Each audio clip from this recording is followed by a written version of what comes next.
नमस्कार, न्यूज 24 देख रहे हैं आप। मैं हूं आपके साथ डॉक्टर मीना शर्मा। उत्तर प्रदेश में कांग्रेस पार्टी ने पंचायत चुनाव में अपने पार्टी के कार्यकर्ताओं का मनोबल बढ़ाने के लिए, जोश बढ़ाने के लिए, उत्साह बढ़ाने के लिए और आत्मविश्वास बढ़ाने के लिए एक नया फॉर्मूला निकाला है। अगर पंचायत चुनाव में अच्छा प्रदर्शन करेंगे तो विधायक बनने का मौका मिलेगा। पार्टी के पास उम्मीदवारों की जो लिस्ट है उसमें और ज्यादा कैसे कैंडिडेट्स की संख्या बढ़े।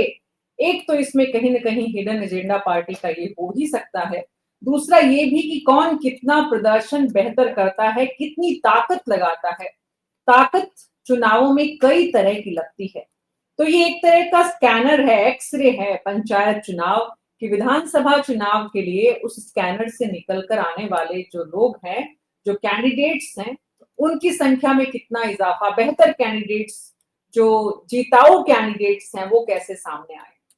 कांग्रेस पार्टी की ये रणनीति कितनी सफल होगी, कितनी कारगर होगी, कितनी काम करेगी और इस रणनीति के पीछे की सोच किसकी है, समझने की कोशिश कर रहे हैं हमारे खास मेहमानों के साथ। हमारे साथ मानस Srivastava, bureau chief Uttar Pradesh news 24 जुड़े हुए हैं। हमारे वरिष्ठ साथी कृष्ण मोहन पांडे जी, प्रवक्ता बीजेपी के, धर्मेंद्र सिंह, प्रवक्ता समाजवादी पार्टी के, डॉक्टर सुधा मिश्रा कांग्रेस पार्टी की प्रवक्ता हैं और प्रमोद गोस्वामी जी वरिष्ठ पत्रकार। आप सभी का बहुत बहुत स्वागत है। डॉक्टर सुधा मिश्रा, क्या है ये सोच, कहां से आया ये विचार, कैसे आपने सोचा कि इस विचार के साथ पंचायत चुनाव में जाना चाहिए, इसके पीछे की क्या मंशा है, क्या रणनीति है?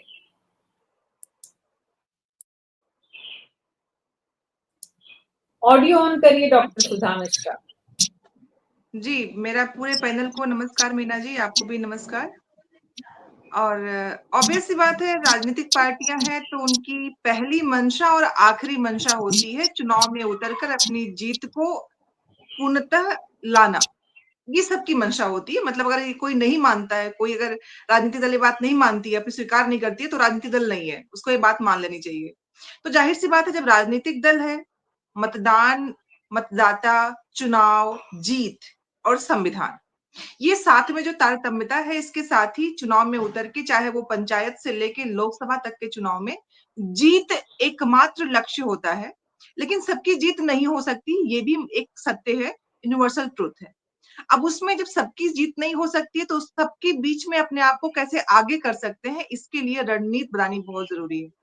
और आप भी जानते हैं कि मीना जी, पिछले अगर हम 75 वर्षों से अपने भारत का इतिहास देखें, खास करके जब हमारे चुनाव शुरू हुए, प्रधानमंत्री लोकसभा का चुनाव हुआ, उसके बाद जब पंचायती राज की व्यवस्था आई, पंचायतों के चुनाव शुरू हुए, नगर निकाय के चुनाव, जितनी भी चुनावी प्रक्रिया थी, उसमें आपने देखा होगा कि बार-बार लोगों का जो मतदाता है, उसका मन बदलता रहा है।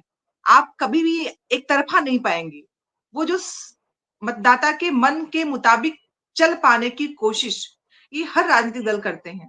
कभी-कभी उसपे हम बेहतर कर पाते हैं, कभी नहीं कर पाते हैं।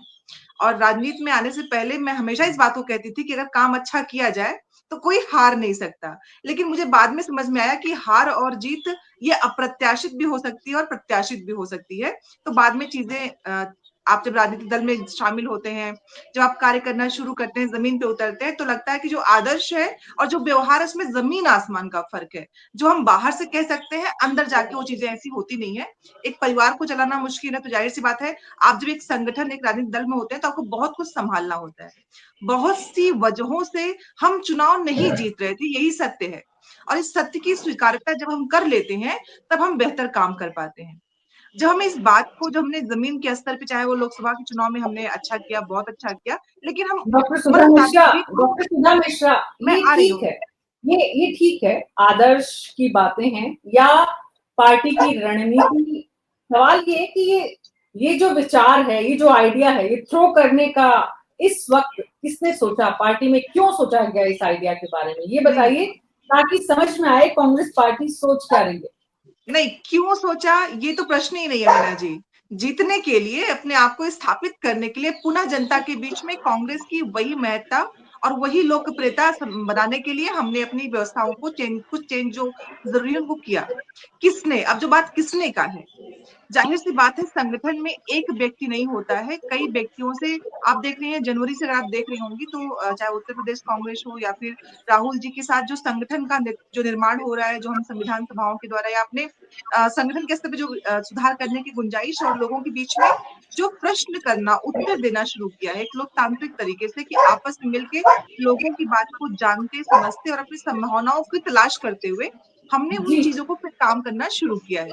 जिसकी आवश्यकता थी और लोग जो हमारे वरिष्ठ पत्रकार थे या कोई और थे, ये सलाहें लगातार आ रही थी कि कांग्रेस को अपने जी संगठन के स्तर पे इन चीज़ों पे काम करना चाहिए। तो ज़मीनी बिल्कुल स्तर पे ठीक उसका है। कार्य करना शुरू हुआ और जो हम जानते थे कि कहाँ से कुछ चीज़ छूट रही है, उनको पकड़ने और पुनः व्यवस्थित ढंग से उस पे काम करने की जो गुंजाइश थी, उस पे हमने कार्य करना शुरू किया है। और राहुल जी का जी विश्वास है, हर एक कार्यकर्ता का विश्वास है कि जितनी ईमानदारी से राहुल जी अपनी बातों को रख रहे हैं, अगर हम भी उसी ईमानदारी के साथ उन चीज़ों को ज़मीन पे ले आ पाएँगे, तो जो हमारा सपना है कि जो पंचायत चुनाव से लेके लोकसभा तक बातों के सही रूप और जो जनता की बातें जनता के माध्यम से ऊपर तक जाएँ, उसे हम ला पाएँगे। तो ज़ाहिर-सी बात है जी व्यवस्थाएँ बदलेगी तो काम करना प्रारंभ प्रमोद गोस्वामी जी, बीजेपी ने ये स्थापित कर दिया कि एक सरपंच से सीधा मुख्यमंत्री बनने वाला राजस्थान का भजन लाल शर्मा पहली बार विधायक बने और मुख्यमंत्री बन गए।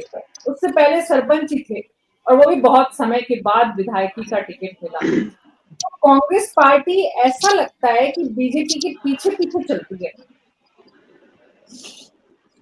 नहीं मीना जी, देखिए बीजेपी की अपनी एक उसको कांग्रेस से फिलहाल वर्तमान स्थिति में कंपेयर नहीं कर सकते हैं। उनकी रणनीति से, पार्टी के संगठनात्मक ढांचे से, उसके कद से, उरूज से, सत्ता में रहने के बहुत से कारण हैं कि वो चाहें तो वो एक किसी आम चलते आदमी को वो ले जाके जिसने नाभि लड़ाओ 6 महीने के बाद विधान परिषद से या विधानसभा से चुनाव लड़ा के उसको मुख्यमंत्री बना सकते हैं। तो यहाँ इससे मुझे लगता है कि ये कंपेयर करना शायद उचित नहीं होगा। वास्तविकता ये है कि उत्तर प्रदेश में लगभग 3 दशक से कांग्रेस का संगठनात्मक ढांचा बहुत लचर या कमजोर हो गया है।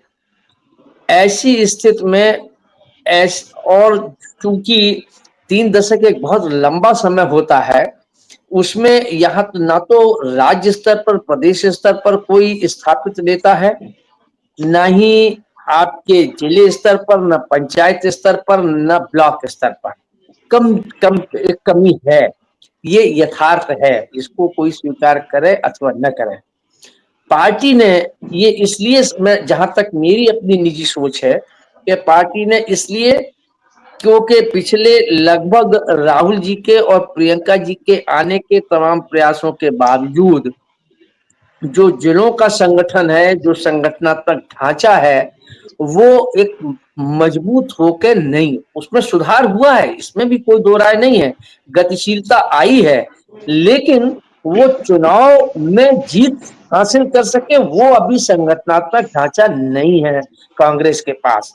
मुझे लगता है कि कांग्रेस ने ये सोचा कि अगर पंचायत के चुनाव में जो एक रूट लेवल से अगर वहां से लोग अगर उसमें एक विधानसभा का अगर उनको ये एक मौका दिए जाने का या प्रलोभन दिए जाने का या कुछ भी कह लीजिए, तो उसमें कार्यकर्ता निकलेंगे, जोड़ेंगे, संगठनात्मक ढांचा मजबूत होगा।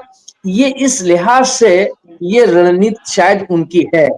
ये ठीक भी है कि नीचे से, चूंकि नीचे जब बुनियाद अगर कमजोर रहेगी तो ऊपर की बहुमंजिला इमारत खड़ी नहीं की जा सकती है। तो शायद ये नींव को मजबूत कांग्रेस के लिए उठाया गया एक सकारात्मक, एक अच्छा कदम हो सकता है। लेकिन विधानसभा का चुनाव है, अगर कहीं पंचायत चुनाव में अगर इनके लोग जीत के नहीं आ पाए तो फिर जो टिकट मांगने का इनकी दावेदारी होगी इंडिया गठबंधन के साथ, चाहे समाजवादी पार्टी के साथ हो या किसी के भी अन्य राज्यों में हो, अगर ये अन्य राज्यों में भी अगर ये व्यवस्था है तो ऐसी स्थिति में फिर इनकी अगर ये कहेंगे कि हमको 100 टिकट चाहिए वो कहेंगे आपके पंचायत के तो 5 ही जीते हैं, तो विधानसभा के कैसे आपको 100 टिकट दे दिए जाए। ये धर्म संकट भी खड़ा होगा। ये विरोधाभास ठीक भी है। विरोधाभास है। चुनौती तो होना लाजमी है, लेकिन चुनौती के डर से चुनावी रण में उतरे नहीं, ये भी मुमकिन नहीं है। धर्मेंद्र कुमार बिल्कुल, सिंह जी मैं यही बात मेरी तरफ मैं हाँ मीना जी मैं यही कहना चाह रहा था कि बुनियादी ढांचे को मजबूत करने के लिए उठाया गया कदम तो ठीक है, लेकिन हम्म, इसके साइड इफेक्ट्स भी हैं। जी साइड इफेक्ट में सबसे बड़ा जो इस वक्त कंसर्न होना चाहिए या पार्टी का है या हो सकता है, वो है कि इंडिया गठबंधन में सबसे उत्तर प्रदेश की सियासत में सबसे महत्वपूर्ण घटक दल यानी कि समाजवादी पार्टी इसे किस रूप में देखती है। मानस जी हमारे साथ जुड़ गए, हमारे वरिष्ठ सहयोगी। मानस जी के मैं पास जाऊंगी, लेकिन उससे पहले धर्मेंद्र कुमार सिंह जी बहुत देर से इंतजार कर रहे हैं, कृष्ण मोहन जी भी। धर्मेंद्र जी, समाजवादी पार्टी क्या सोचती है? नमस्कार मीना जी, सभी पहले साथियों को मेरा नमस्कार। देखिए हम ही इंडिया गठबंधन के तहत अभी चुनाव लड़ रहे हैं। जब से हमारा ये गठबंधन बना, राजनीतिक दलों का जो गठबंधन होता है वैचारिक आधार पर या विचारों की साम्यता या उसके नजदीकी के आधार पर, तो उसका उद्देश्य यही होता है कि चुनाव में अधिक से अधिक सीटें जीत सके, सत्ता तक पहुंच सके, जिससे बुनियादी बदलाव कर सके या राजनीतिक ताकत बढ़ाने के लिए।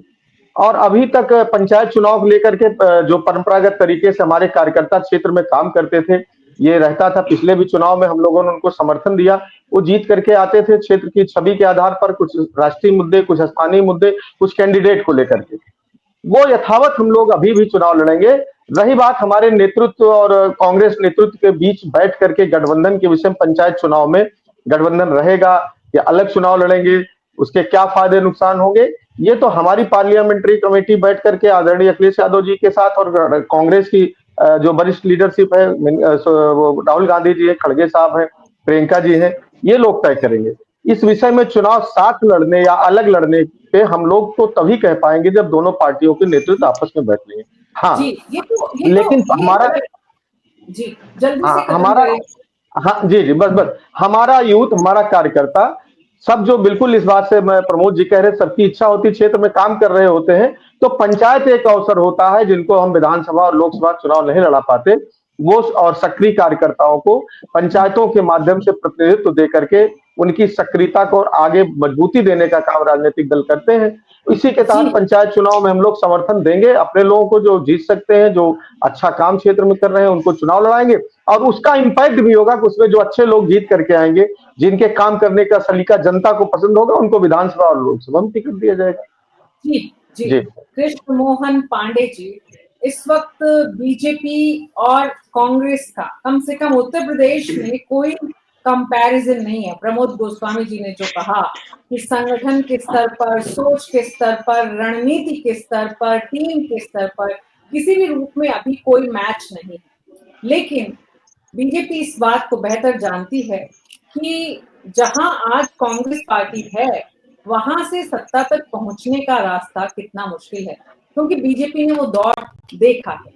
आज बीजेपी सत्ता में है, कांग्रेस पार्टी लंबे समय तक इस रूप में इस देश में इस सियासत में रही है। आज कांग्रेस पार्टी हाथ के पर है और उत्तर प्रदेश में अपने आप को एक एक कदम मजबूत करने के जो प्रयासों में जुटी हुई है। ये कदम आपको कैसे, मतलब आपको कहीं कोई चिंता खड़ी कर रहा है कि कांग्रेस पार्टी, या अभी आपके, जैसे आपने नारा दिया था कांग्रेस मुक्त भारत, उत्तर प्रदेश में आप अभी भी कांग्रेस को वैसे ही ले रहे हैं? क्योंकि आज कांग्रेस के राहुल गांधी नेता प्रतिपक्ष हैं देश की संसद में। तो सियासत में उत्तर प्रदेश में आप पंचायत चुनाव में कांग्रेस की रणनीति से थोड़े चिंतित हैं सत्तारूढ़ दल?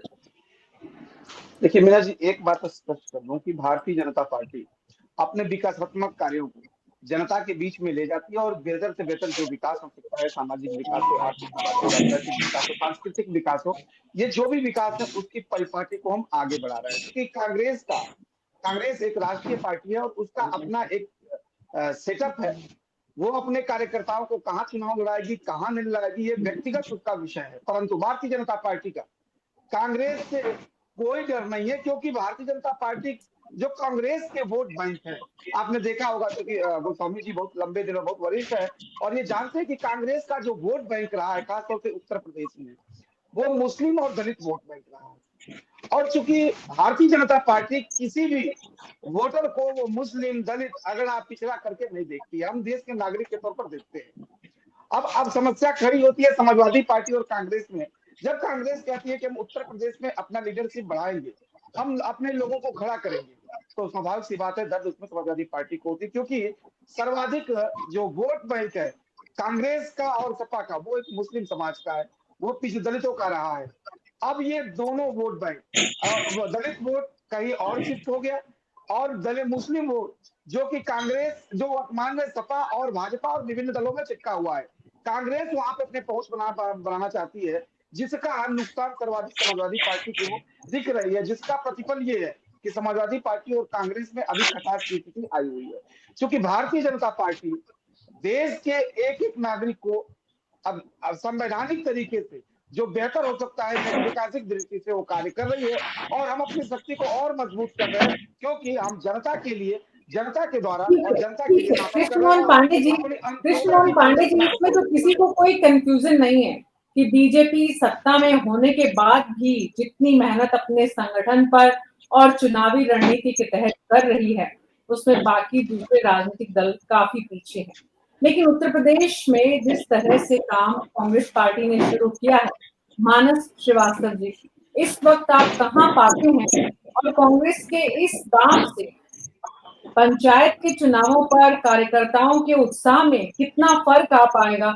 आप क्या महसूस कर रहे हैं करीब से जब देख रहे हैं कांग्रेस पार्टी के इस सोच को, और ये जो विधायक का चुनाव लड़ने को लेकर तैयारी करने वाले कैंडिडेट्स, मतलब किस रूप में समझ में आ रही है कांग्रेस की रणनीति? आप वहां पर क्लोजली जब देख पा रहे हैं। देखिए, सबसे बड़ी जो समस्या है वो कांग्रेस पार्टी के साथ वो ये है कि उनके जो संगठन का ढांचा है वो दरअसल 403 विधानसभा सीटों पर उतना मजबूत नहीं है कि विधायक के चुनाव के लिए, यानी विधानसभा का चुनाव हो तो वो इतना मजबूत ढांचा हो कि आप अकेले अपने दम पर चुनाव जीत करके आ जाए। और ये पिछले तमाम चुनाव के आंकड़े अगर आप देखेंगे तो उससे स्पष्ट हो जाएगा। ऐसा नहीं था कि संगठन को खड़ा करने के लिए मेहनत नहीं की गई। प्रियंका गांधी को पिछली बार प्रभारी बनाया गया, उन्होंने बहुत मेहनत की। आपको याद होगा उस वक्त चुनाव से पहले जो लखीमपुर में जो कांड हुआ अजय मिश्रा टेनी के बेटे वाला, तो उसमें भी काफी लंबा आंदोलन चला। खुद प्रियंका गांधी गई, बड़ा संघर्ष किया उन्होंने। एक कैंपेन चलाया गया आधी आबादी को अपने पक्ष में लेने के लिए कि मैं लड़की हूँ, लड़ सकती हूँ, इस तरह के कैंपेन चलाए गए। लेकिन आप देखिए कि धरातल पर उसका क्या असर हुआ। उसकी सबसे बड़ी वजह जो थी वो ये थी,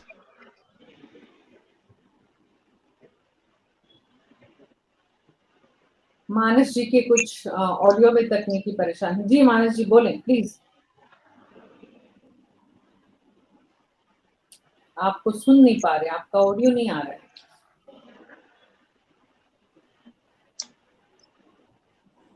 आपका ऑडियो नहीं आ रहा है मानस जी, आपको सुन नहीं पा रहे ठीक से, थोड़ा सा कनेक्शन में प्रॉब्लम है या एक बार ऑडियो को चेक करें प्लीज।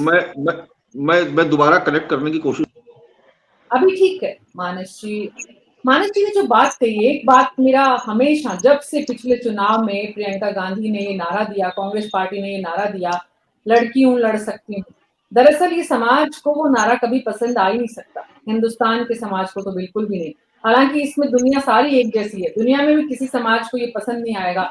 लड़कियां लड़ते हुए अच्छी नहीं लगती, लड़कियां तो बहुत प्यार से, विनम्रता से, झुकी हुई ही पसंद आती है सबको। इसलिए जो वो प्रियंका गांधी का और कांग्रेस पार्टी का जो दांव था वो तो पूरी तरह से विफल हो गया। कितनी बड़ी संख्या में लड़की। जी मानस जी आवाज आ रही है? जी मैं कह रहा था कि पिछला जो विधानसभा चुनाव था उसमें प्रियंका गांधी को इंचार्ज बनाया गया था, प्रभारी घोषित किया गया, तो उन्होंने उस किसान आंदोलन जो चल रहा था जिस दौरान थार वाली घटना हुई अजय मिश्रा टेनी के बेटे की तरफ से, और उसको लेकर के एक बड़ा आंदोलन उन्होंने किया।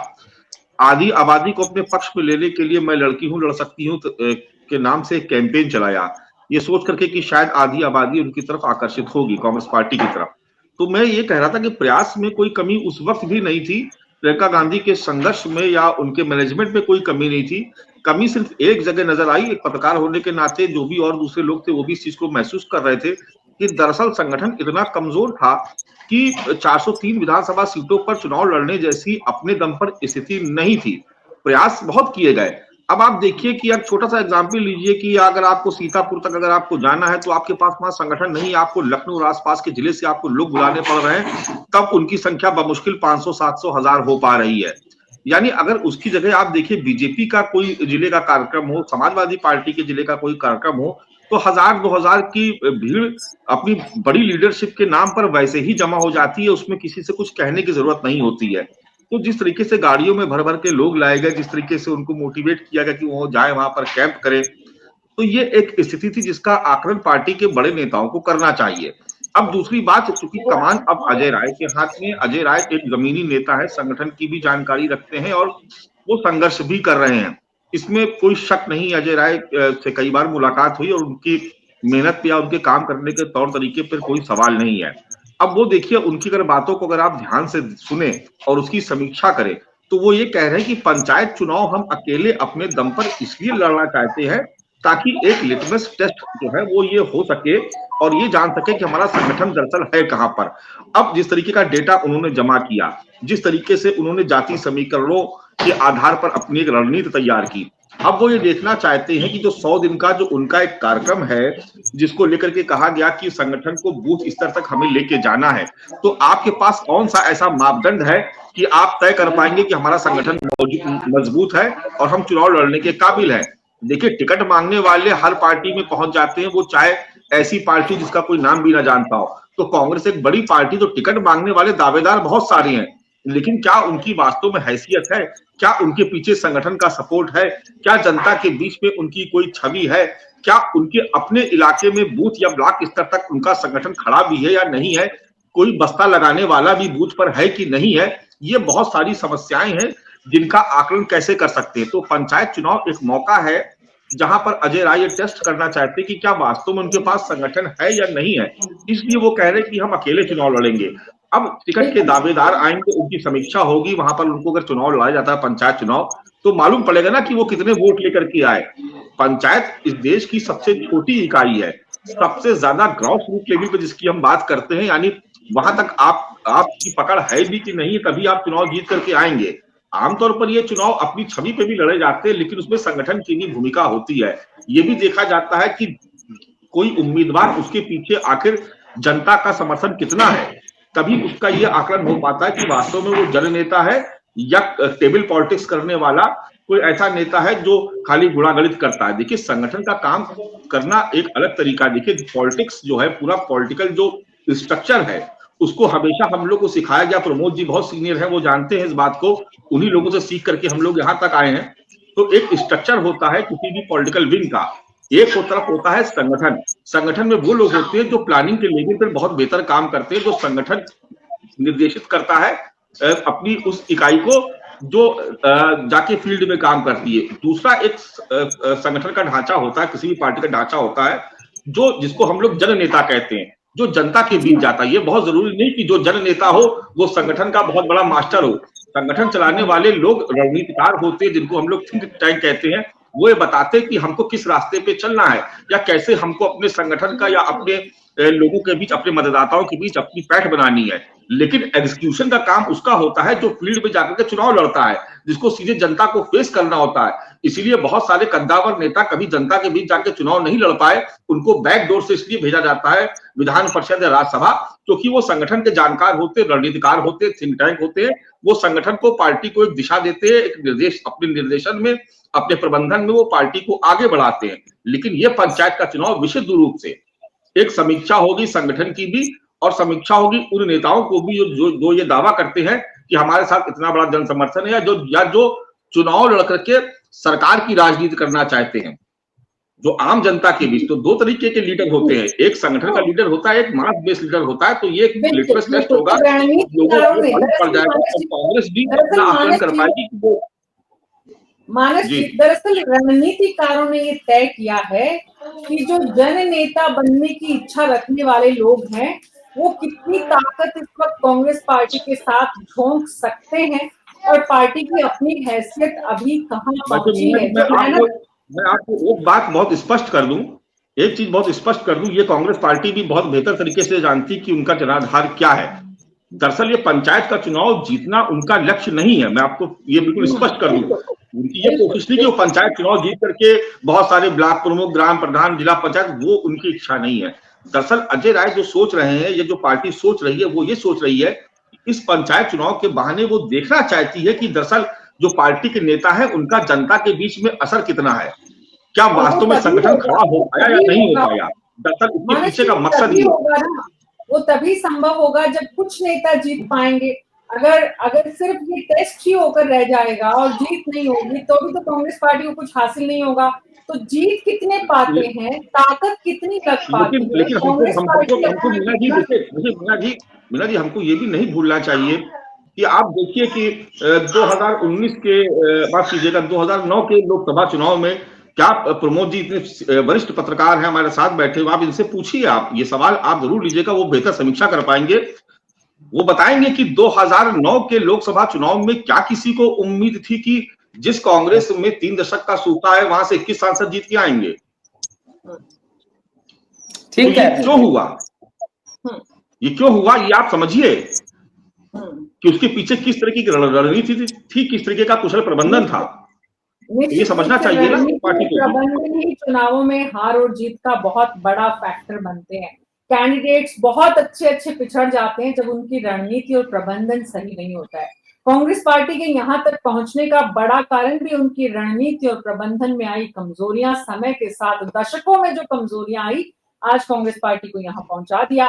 अब जो प्रबंधन और रणनीति के साथ कांग्रेस पार्टी आगे बढ़ रही है उससे कितना आगे बढ़ पाएगी, मुद्दा ये है। लेकिन एक बात साफ है, कांग्रेस इस वक्त अपनी ताकत का जिसको वो जानती है, लेकिन वो हर दिन एक कदम चल रही है और चलते चलते अपनी ताकत अभी तक कितनी हो पाई है इसका एक टेस्ट पंचायत चुनाव के माध्यम से करना चाहती है। ये बहुत स्वाभाविक है, बहुत सिंपल है और बहुत लाजमी है। इस वक्त कांग्रेस पार्टी की जरूरत है। पंचायत चुनाव में हार या जीत कहीं न कहीं कांग्रेस पार्टी के कार्यकर्ताओं के कॉन्फिडेंस को भी आगे बढ़ाएगी, तय करेगी। डॉक्टर सुधा मिश्रा।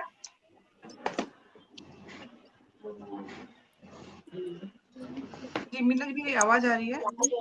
जी जी जी जी, मानस जी, प्रमोद जी की बात को उन्होंने वही बात की जिसको हम जान रहे हैं, समझ रहे हैं, और राजनीतिक दल होने के नाते उसमें कैसे सुधार की गुंजाइशें हो सकती हैं, क्योंकि नेता संगठन का और नेता जमीन का, दोनों में जमीन आसमान का फर्क है। और इस बात को जितनी जल्दी हम समझ जाते हैं उतनी ज्यादा चीजें बेहतर। लेकिन यहाँ हमारा कंपेयर, मीना जी, मैं फिर से कहूंगी, हार भले हो रही हो, क्योंकि उस समय की राजनीति के लोग ये जानते नहीं थे कि सिर्फ प्रचार से सरकारें आती हैं। अगर वो जानते तो तथाकथित चाय बेचने वाला सरकार में नहीं होता।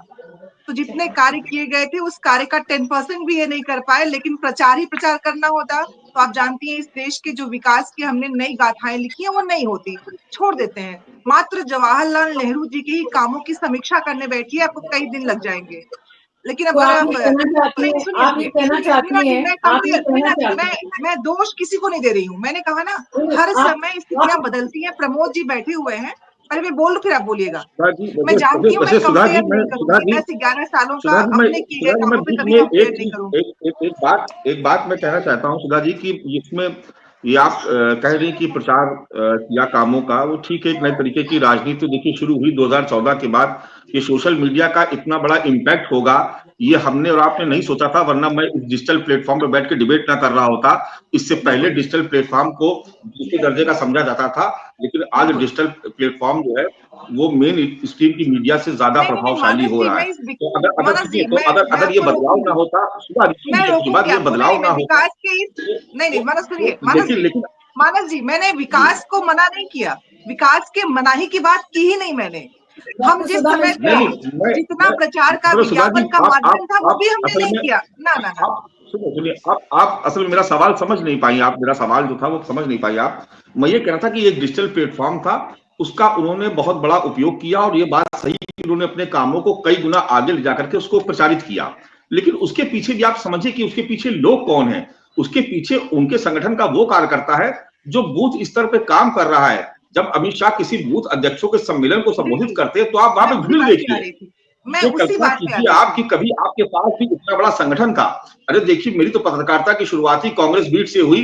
बहुत छोटा सा जब मैं था, बहुत कम उम्र का, तब मैंने कांग्रेस पार्टी के दफ्तर से नारायण दत्त तिवारी जी तब उस वक्त प्रदेश अध्यक्ष हुआ करते थे और आरपीएन साहब आपके यूथ कांग्रेस के अध्यक्ष हुआ करते थे। उस वक्त से मैंने शुरुआत की। एक संगठन था आपके पास बड़ा शानदार, आपके पास फ्रंटल संगठनों की आपकी कॉपी लोगों ने की। आपके पास क्या नहीं था? आपके पास यूथ कांग्रेस था, आपके पास सेवा दल था, आपके पास एनएसयूआई था, आपके पास व्यापार प्रकोष्ठ था, आपके पास अल्पसंख्यक प्रकोष्ठ था। कितने सारे प्रकोष्ठ थे और सब एक्टिव रहा करते थे। आप सुधा जी इस कमी को स्वीकार क्यों नहीं करती? आपकी आपकी पार्टी क्यों नहीं करती कि आपके संगठन को एक्टिवेट नहीं कर पाई? वो लोग नहीं रहे आपके पास जो काम करते थे। मानस जी, आप लोग इतने अनुभवी हैं और मैं जानती हूँ कि अनुभव ही यह सलाह दे सकता है। मैंने शुरुआत में ही कहा था कि कहीं ना कहीं हमने हार की समीक्षा करने के बाद, मैंने कहा ना आपसे कि समीक्षाएं हो रही हैं, फ्रंटल संगठन क्यों नहीं है। आप जानते हैं ना कि आज के समय में आज के व्यक्तियों की, मतलब जो आपके उम्र के होंगे, जो मेरी उम्र के होंगे और जो 20 वर्ष के बच्चे होंगे, आप उनकी मानसिकता को कंपेयर करने आएंगे तो आपकी तरह या प्रमोद सर की तरह व्यक्ति नहीं मिलेंगे आपको, जो अपनी नैतिकता को आगे रखते हो। आज के समय में अर्थ सबसे जरूरी हो गया, भौतिकता। तो जब भौतिक संसाधनों की आप संपूर्ति नहीं कर पाएंगे, सबकी उन चीजों को पूरा नहीं कर पाएंगे, पैसे की कमी होगी, तो जाहिर सी बात है लोग आपसे कटेंगे। यही तो मूल मुद्दा है। मैं उसी पे आ रही थी। मैं जानती हूँ मानस जी सब कुछ, आदर्श मैं कुछ भी कह दूं, लेकिन आदर्श के साथ व्यवहार पे क्या है। ये जानते हैं कि इनका 5 किलो का अनाज मेरी दी हुई शिक्षा पे भारी पड़ेगा। मैं लिख के दे दूं, एक कलम किताब और पढ़ाना मेरा कम हो जाएगा, इनके 5 किलो अनाज पे कम पड़ेगा।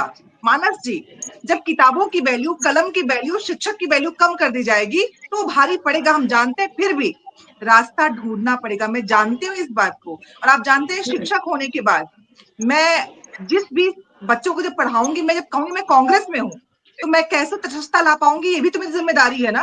तो उस जिम्मेदारी का निर्वहन भी मुझे करना है। इसलिए मैं जानती हूँ कि वो 5 किलो अनाज ज्यादा ना पड़े, आपकी कलम की मजबूती तेज आए, आप कह पाए अपनी बात को। मानस जी, कभी कभी सच को बोलने का जो प्रतिबंध है ना, जो सच को बोलने का प्रतिबंध है, वो आपको कहीं ना कहीं विद्रोही बना देता है। तो विद्रोही लोगों को लाके आप भी तो अपने 70 साल के कामों की लिस्ट बनाइए ना। आप बताइए कि हमने इस देश को क्या दिया। आपने आरटीआई दिया, आपने राइट टू एजुकेशन दिया, आपने राइट टू फूड दिया। नहीं, मैं आती हूँ। आप अपने अच्छे कामों की सूची बनाइए और लेके जनता के बीच जाइए। को बंद करना बस वो जरूरी है। मानस जी, इस समय सबसे जरूरी है इनकी व्हाट्सएप यूनिवर्सिटी को बंद करना, कि जवाहरलाल नेहरू जी ने पीयू को दे दिया, इनकी यूनिवर्सिटी को बंद करना जरूरी है। समस्या क्या है कि बीजेपी का संगठन आज इतना मजबूत है, बीजेपी का संगठन आज इतना मजबूत है सुधा जी, कि आप उसका विपक्ष उसका मुकाबला, आप भी विपक्ष उसका मुकाबला नहीं कर पा रहा। देखिए, आपको संगठन को अपने खड़ा करना ही होगा। अगर आप संगठन के तौर पर मजबूत नहीं है तो आप अपनी इतनी सी बात को आप जनता के बीच नहीं ले जा पाएंगी। और भारतीय जनता पार्टी इसी में ही सबसे ज्यादा आगे साबित हुई, क्योंकि उसका विजन आप देखिए। मैंने क्यों जिक्र किया कि 2014 से पहले कौन कहता था कि सोशल मीडिया, क्या सोशल मीडिया गपबाजी का अड्डा था।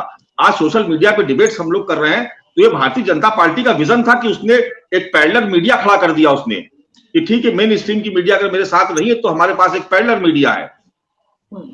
तो आप समझिए कि आपको उस विजन के साथ आगे बढ़ना पड़ेगा। डॉक्टर सुधा मिश्रा, मानस जी 3 बार प्रयास कर चुके कि आप जो बात कह रही हैं उसे किस तरह से कहना चाहिए कांग्रेस पार्टी को। कोई बात नहीं, आपको समझ में आएगी। आप मानस जी से जरूर एक बार और आप उनसे मिलते रहिए, ताकि आपको किस तरह से अपनी बात को रखना हो, बेहतर समझ में आए और बेहतर समझ में आए, बहुत काम आने वाली है। और हमेशा अच्छे लोगों का सानिध्य। वैसे भी पत्रकार आजकल पत्रकार पॉलिटिक्स में बहुत जा रहे हैं, पहले भी जाते थे। जरूरत पड़ी हो सकता है पत्रकार भी आ रहे हैं, बहुत जरूरी है। कृष्ण मोहन पांडे जी, जो बात मानस जी कह रहे हैं या सुधा जी जिस बात से परेशान है, परेशानी देश के बहुत सारे राजनीतिक दलों की है, जिन्होंने सोशल मीडिया की या नए मीडिया की या प्रचार प्रसार की जिस शब्दावली का इस्तेमाल डॉक्टर सुधा मिश्रा करती हैं, तो वो अखरता है। लेकिन वही बात जब मानस जी कहते हैं तो वो बात समझ में आती है लॉजिकली, कि भाई बीजेपी अपने काम को सिर्फ करती नहीं, साथ साथ बताती भी है। और ये इस देश के नौजवानों को, इस देश के नागरिकों को, इस देश नहीं दुनिया में ये बात समझने की है कि नरेंद्र मोदी ने ये सिखाया है कि आप काम भी करिए और करने के साथ साथ बताइए भी, उसमें कोई गलत नहीं है। आपके पास आप ये शिकायत करें विपक्ष कि आप तो अपने काम का प्रचार कर रहे हैं, इसकी बजाय विपक्ष के पास विकल्प है कि आप भी अपने काम का प्रचार करिए। अब मुद्दा वापस कृष्ण मोहन पांडे जी आपके पास आते हैं। जिस बात से कांग्रेस पार्टी की चिंता है या जिस कारण कांग्रेस पार्टी का संगठन, देखिए सत्ता जो है वो हमेशा आपको अधिनायकवादी बनाती है और जब संपूर्ण सत्ता आपके पास होती है तो आप उतने लोकतांत्रिक कभी नहीं रह पाते।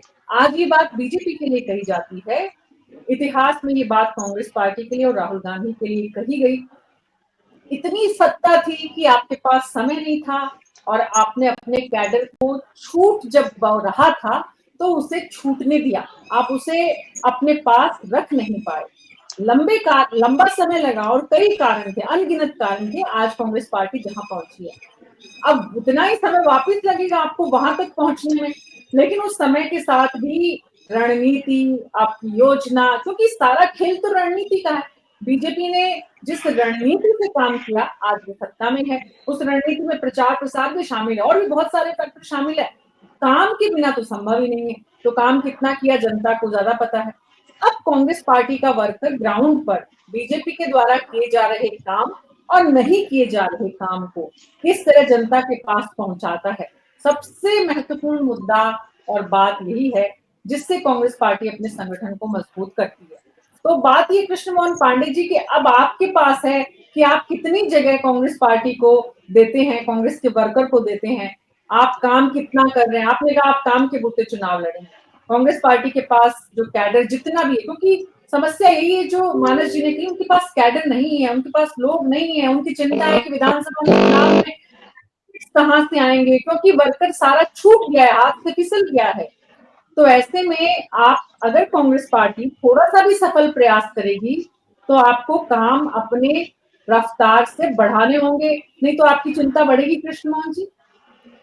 मीना जी देखिए, एक अभी बड़ी देर से तभी चर्चा हो रही थी और मानस भाई और प्रमोद जी जैसे इंटेलेक्चुअल्स और लंबे कालखंड का इनका अनुभव है, तो निश्चित तौर पर वहां बहुत कुछ कहना उचित तो अब बाकी नहीं रह जाता है। परंतु इस बात को मैं कहता हूँ कि भारतीय जनता पार्टी 2 सांसदों से उठा हुआ दल है जो आज पूरे देश में एक बड़ा संगठन है।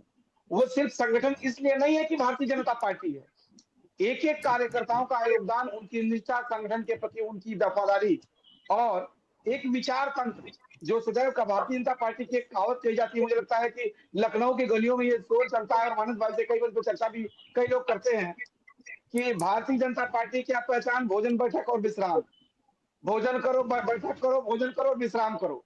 ये जो चिंतन का एक मुद्रा है, हम लोग अपने चिंतन करते हैं समाज किस धारा में जा रहा है, समाज की वर्तमान मूलभूत आवश्यकताएं क्या है, आने वाले 10 वर्ष में क्या मूलभूत आवश्यकताएं होंगी, जिससे समाज अभी मालूम है समाज आने वाले समय मूलभूत आवश्यकता होगी, उसकी कैसे पूर्ति करता है। इसका चिंतन जनता के बीच में बताना कि ये आवश्यकता है, ये आने वाली आवश्यकता है। और उसी का प्रतिफल ये है कि मानिस भाई ने कहा और डॉक्टर मिश्रा जी ने कहा कि हमने एक मीडिया, अलग से एक मीडिया नहीं था, मीडिया हमने खड़ा नहीं किया, हमने लोगों को बताया कि आने वाले समय में सोशल मीडिया एक बड़ा प्लेटफॉर्म है, यहाँ पे अपनी बातें रख सकते हैं, समाज की, सरकार की जो गलतियां हमें बता सकते हैं और उनकी गलतियों का हम विरोध करेंगे और क्या बेहतर कर सकते हैं अपनी सरकार में आ करके हम करेंगे और हमने उसको किया।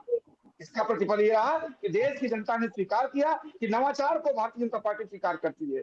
बिल्कुल दूसरा, ठीक है, डॉक्टर सुधा मिश्रा ने, मीना जी डॉक्टर सुधा मिश्रा ने इस बात को नहीं बताया कि भारतीय जनता पार्टी प्रचार तो करती है अपने कामों का, परंतु इस देश में एक प्रधानमंत्री हुआ करते थे जिन्होंने ये कहा था कि मैं 1 रुपया केंद्र से बेचता हूँ, यदि 15 पैसे भी गाँव में चला जाए अरे कृष्ण मोहन जी, आपको ये भी समझना चाहिए कि देश के प्रधानमंत्री ने इतना साहस तो दिखाया, अपनी ही सरकार में रहते हुए ये बात उन्होंने कही, तो हमेशा इसका एक पहलू नहीं है। उन्होंने इस बात को स्वीकार किया कि इस देश में किस तरह से काम हो रहा है और हमें इसको दुरुस्त करना है, सिर्फ एक पक्ष नहीं है। हालांकि ये डॉक्टर सुधा मिश्रा का काम है। प्रमोद जी और धर्मेंद्र जी, मैं आपके पास आ रही हूँ। प्रमोद गोस्वामी जी, इस वक्त कांग्रेस पार्टी की स्थिति समझ में आती है, ऐसे में कांग्रेस पार्टी की रणनीति और प्रबंधन निश्चित रूप से जितना मजबूत होगा, जितने प्रयास किए जाएंगे, कैडर को उतना ही मजबूती मिलेगी। लेकिन आज की तारीख में जिस तरह की स्थिति है, उसमें पंचायत चुनाव में कितने प्रतिशत उम्मीद आपको नजर आ रही है आज के हालात? मीना जी, ये कहना बड़ा मुश्किल होगा मेरे लिए कि क्या स्थिति होगी। देखिए, मानस जी ने बड़ी सटीक समीक्षा की है और बिल्कुल जमीनी स्तर पर जो सच है वो उन्होंने एक एक चीज मतलब उसकी है उसको उन्होंने रखने का प्रयास किया है। दूसरी बात, अभी जो सुधा जी ने एक बात कही कि हमने मतलब उनका मतलब आशय संभवतः यही रहा कि हमने मूल्यों की इसकी उसकी राजनीति की और वो हम नहीं कर पाए। लेकिन सुधा जी, एक चीज ये भी आपको समझना होगा कि भारतीय जनता पार्टी ने 5 किलो अनाज बांटा और उनका संगठनात्मक ढांचा इतना मजबूत था, उनके कार्यकर्ता इतने लोग थे कि उन्होंने जनमानस में ये स्थापित कर दिया कि उन्होंने 500 क्विंटल बांटा।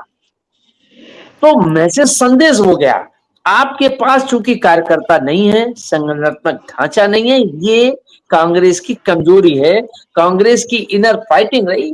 बिल्कुल मानस जी ने सही कहा, इन्होंने देखा है कांग्रेस को बहुत नजदीक से, 40 वर्ष हो गए, मैंने सारी चीजों को बहुत लंबे समय से कवर किया, चाहे भाजपा हो, जब भाजपा का टूटा कार्यालय था वहां भी सब सारी चीजों को, सब दल के लोगों को बहुत नजदीक से देखा है। जिन नेताओं को लोग अब खाली सुनते हैं उनके साथ उठे हैं, बैठे हैं। अब वो राजनीति नहीं रह गई है सुधा जी। अब तो सुधा जी, अगर आपका संगठनात्मक ढांचा, आपके पास कार्यकर्ताओं की फौज है तो आप कुछ मत करिए तो भी ये वो फैला देंगे कि नहीं साहब, मतलब कांग्रेस से ज्यादा तो इस विश्व में कोई पार्टी नहीं है। आप मुझे बता दीजिए, मैं खाली एक चीज आपको बताने की कोशिश कर रहा हूं कि 14 में मतलब महंगाई को लेके, बेरोजगारी को लेके, गरीबी को लेके भारतीय जनता पार्टी सत्ता में आ गई और आपको बेदखल कर दिया। लेकिन और मतलब आज क्या स्थिति है बेरोजगारी की, महंगाई की, उसमें क्या सुधार हुआ है? लेकिन नहीं, कोई सुधार नहीं हुआ। लेकिन बावजूद उसके जब बात आती है और विपक्ष उस पर हमला बोलता है तो उसके कार्यकर्ता सब टूट पड़ते हैं और मतलब बताने की कोशिश करते हैं ये कर दिया, हुआ कुछ नहीं। लेकिन वो हवा में गांठ बांध के लोगों को ये बता देते हैं कि बहुत कुछ हो गया। तो ये कार्यकर्ताओं की ताकत है और राजनीति अब कार्यकर्ताओं की ताकत और पैसे से चुनाव लड़ा जा सकता है। अगर आपके पास कार्यकर्ता ही नहीं होंगे तो फिर आप अपनी बात को जनमानस तक कैसे पहुंचाएंगे, इस पर चिंतन की जरूरत है। और मैं समझता हूं कि शायद ये जो निर्णय लिया गया है ये एक सकारात्मक है, मैंने पहले भी कहा, बशर्ते कि अगर इसको पूरी तरीके से लोगों में ये बात पहुंचा दी गई और उनको सक्रिय कर दिया गया तो फिर वो बुनियाद मजबूत अगर हो जाएगी तो मुझे लगता है 27 तक बहुत नहीं तो थोड़ा बहुत तो लाभ मिलेगा ही मिलेगा। बशर्ते साथ में है, आज की तारीख में जो कांग्रेस पार्टी की स्थिति है उसको देखते हुए धर्मेंद्र कुमार सिंह जी, अगर कांग्रेस पार्टी पूरी तरह से इस चुनाव में अकेले मैदान में उतरती है तो कितना फर्क पड़ेगा चुनावी नतीजों पर, चुनावी समाजवादी पार्टी की रणनीति पर और जो इस चुनाव को लेकर जितनी स्ट्रैटेजी बनेगी उस पर? देखिए मीना जी, जब एक अलग राजनीतिक दल है तो पूरा अधिकार है किसी भी राजनीतिक दल को अपनी पॉलिसी बनाने का, अपने मुद्दे तय करने का, अपने कैंडिडेट तय करने का, किसी संगठन में लड़ने का या अलग लड़ने का। अब उसका इम्पैक्ट क्या होता है, महत्वपूर्ण ये है। इम्पैक्ट ये है कि हम उत्तर प्रदेश के अंदर है, अभी हम चूंकि अलायंस में हमें नहीं कह सकते हमारे ऊपर कोई फर्क नहीं पड़ेगा या पड़ेगा, ये दोनों बातें समय के गर्भ में है। लेकिन ये सही है कि जब जनता बदलाव चाहती है या जनता जब तमाम सत्ता के वादों से उठ चुकी होती है तो तमाम परिवर्तन ऐसा करती है कि बिना संगठन के, जैसे आपने खुद ही अभी प्रमोद जी ने बताया कि 2009 में 21 सीट आ गई थी, उसमें भी कांग्रेस का समीक्षा में यही आता था कि संगठन नहीं है, जमीन पर कुछ नहीं है। लेकिन 21 एमपी जीत गए। दिल्ली के अंदर 2011 में पार्टी बनती है, 12 में सत्ता में आ जाती है। तमाम स्टेब्लिश दल और तमाम उनके वर्कर्स बूथ स्तर तक रहते हैं, लेकिन धर्मेंद्र जी थोड़ा सा इंटरप्ट करूंगा, वो कोई चमत्कार नहीं था। दरअसल 60,000 करोड़ रुपए का जो किसानों का ऋण माफ हुआ था, क्योंकि सरकार, मनमोहन सरकार ये जान रही थी कि लोग उनसे नाराज हैं, तो उस वक्त उन्होंने एक बहुत स्ट्रेटजी के साथ उन्होंने प्लान किया, और जो आखिरी उनका बजट था चुनाव से ठीक पहले, उसमें 60,000 करोड़ का ऋण माफ किया, और उसका मैसेज किसानों में इतना जबरदस्त गया कि वो वहां से तमाम सारे एमपी जीत के आ गए, फिर से मतलब यूपीए पार्ट 2 आ गया। लोगों की कल्पना के परे था, लेकिन ये मास्टर स्ट्रोक दरअसल इसी को कहते हैं कि चुनाव से ठीक पहले 4.5 साल के कामकाज की समीक्षा को किनारे करके एकदम से ऐसा गिफ्ट दिया कि जनता पलट गई। बस इतना सा कहना था मुझे।